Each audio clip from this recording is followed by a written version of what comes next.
Immediately staking a claim in the center, white dictates the initial tempo and opens diagonals for the queen and bishop.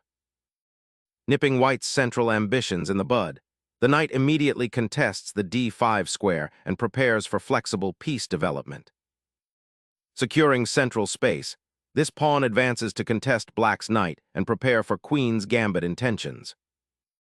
Embracing a solid, classical structure, black prepares to develop the kingside and control central squares. Developing the knight to a central outpost solidifies control and prepares for further pawn expansion. Challenging the center immediately, black aims to dismantle white's pawn structure and create dynamic play. Challenging the knight's influence, this bishop pin seeks to disrupt black's central pawn structure and potentially exploit imbalances. Developing the bishop here secures the pawn and prepares for kingside castling, a standard defensive measure. Solidifying the center's grip and preparing for castling, this move prioritizes structural integrity over immediate aggression. Securing the monarch's safety now allows focus to shift to challenging white's central influence and developing the queenside pieces. Deploying the rook to the semi-open c-file now pressures black's queenside structure and prepares for potential pawn advances or piece exchanges. Challenging the bishop immediately, this seeks to clarify the central tension and potentially gain a tempo later. Retreating the bishop clarifies white's intentions, aiming for kingside pressure after black's pawn advance. Challenging the queenside space and preparing queenside expansion, but potentially weakening the queenside pawn structure. Opening the center simplifies the position, potentially leading to sharper exchanges for white. Unlocking the c-file for the rook, black repositions their pawn structure, preparing for queenside maneuvering. Developing the bishop to its natural diagonal offers a clear path for the queen and aims to solidify central influence.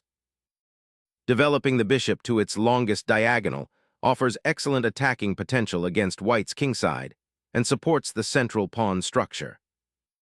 Fortifying the king's shelter, this pawn advance prepares to control crucial central squares and potentially launch a kingside attack later. This pawn thrust immediately challenges white's central influence and seeks to liberate black's pieces, initiating a dynamic fight for the initiative. Developing the knight to a more central square allows for greater influence over key central squares. Developing the knight to d7 supports central ambitions and prepares for knight maneuvers while maintaining a solid pawn structure. Castling here solidifies the monarch, but it might leave the d3 bishop feeling a little exposed. Reclaiming the central e-file with the rook creates immediate pressure and prepares for potential breakthroughs in that crucial corridor. Securing the bishop's retreat creates flexibility for further queenside expansion, a wise defensive posture against black's central ambitions. Bringing the bishop to d6 creates a pleasant diagonal pressure, preparing to challenge white's central control and potentially unburdening the knight on d7. A subtle repositioning, preparing to reinforce the center or perhaps shift pressure along the open file. Probing the queenside with the pawn offers a potential outpost for the knight later, while also creating dynamism on that flank. The knight infiltrates the kingside, seeking out weaknesses and preparing for aggressive action near the enemy monarch. Positioning the queen centrally on the queen's Indian defense, this maneuver aims to reinforce the queenside and potentially prepare for further queenside expansion or a switch of play. Shifting the king from the c1-h6 diagonal offers a vital safety zone. Initiating a pawn thrust to break open the center can be double-edged, potentially liberating pieces, but also creating weaknesses. Releasing the d-pawn opens critical central diagonals and strengthens your king's pawn shield. Opening the e-file now forces white to confront their king's slightly exposed position. Reclaiming the center, white repositions the queen to a more active diagonal, eyeing kingside pressure and reinforcing the central pawn structure. Repositioning the knight to f8 aims to support a potential kingside pawn advance or to facilitate a swap on g3, preparing for future central breakthroughs. Repositioning the knight to a more active central square aims to bolster the kingside defense and prepare for potential pawn advances. A subtle repositioning to activate the knight, preparing to contest the central squares and potentially join the queenside play. Injecting a knight to f5 aims to control key squares and potentially disrupt black's queenside structure after the exchange on d4. Reinforcing the queenside pawn structure and preparing for a potential queenside expansion grants black crucial counterplay.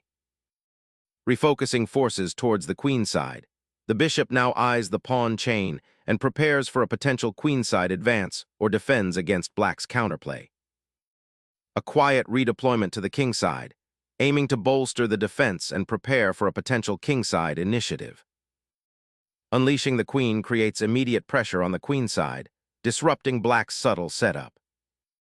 Refocusing the queen centrally, this maneuver aims to orchestrate an attack on white's king and bolster the e6 pawn's defense. Gaining central space, the queen repositions to prepare a kingside assault and intimidate black's underdeveloped pieces. Securing the king's immediate vicinity is paramount, even at the cost of a slight positional concession. Initiating a central pawn advance to seize initiative, while simultaneously reinforcing the knight's position. The queen now occupies a central active square, potentially unbalancing white's queenside pawns and setting up future piece maneuvering. Sacrificing the knight opens crucial lines, aiming to exploit black's now exposed king. Exchanging queens now simplifies the position, potentially leading to an endgame where black's knight placement is a key factor. Simplifying the pawn structure, white eliminates the immediate threat on the f-file, aiming for a more comfortable middle game coordination. Reclaiming the pawn with the e-pawn solidifies the central pawn structure, though it leaves the king's flank somewhat exposed for the foreseeable future. Knight activation towards the king's sector, seeking disruption after the queens depart. Re-establishing king safety becomes paramount as the open central files invite tactical skirmishes. Targeting the weakened kingside, the knight aggressively occupies a central outpost, forcing a reaction and setting up potential mating nets. Repositioning the bishop to the center aims to bolster its influence on the d6 square, potentially preparing a future rook lift or simply improving its defensive capabilities. Gaining queenside space while opening a path for the knight offers a dynamic shift, potentially overwhelming black's kingside. Opening the h-file for white's rook, this concession grants significant attacking potential against your king. Reclaiming the pawn solidifies your central presence and initiates a strong kingside initiative. Bringing the knight back to the center aims to shore up defenses and explore potential counterplay on the kingside. Safeguarding the monarch from potential invasions, this king repositioning prepares for a more active rook deployment. Asserting pressure on the semi-open c-file aims to disturb white's queenside coordination and potentially gain initiative. Activating the rook on the open file immediately puts pressure on black's vulnerable kingside pawns. A defensive maneuver, solidifying the rook's presence and preparing for potential counterplay on the c-file. Sacrificing the bishop opens a long-term bind on the e-file and aims to exploit the exposed black king.